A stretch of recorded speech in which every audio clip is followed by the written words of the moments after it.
અને આ તો આપણા ભાતેગળ લગ્ન ગીતની વાત થઈ, પણ આજના સમય પ્રમાણે જો આપણે બેનીબાને મંડપ મધ્યે બોલાવવા હોય તો આપણે કઈ રીતે બોલાવીએ?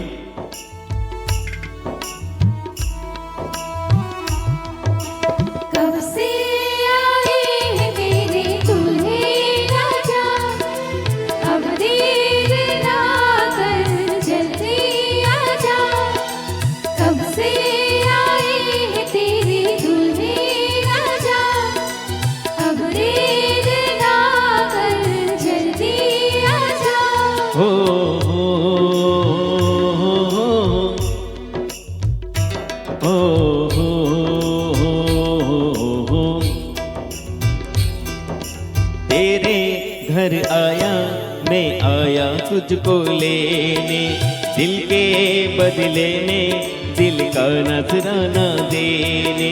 तेरे घर आया मैं आया तुझको लेने, दिल के बदले में दिल का नजराना देने। तेरी हर धड़कन क्या बोले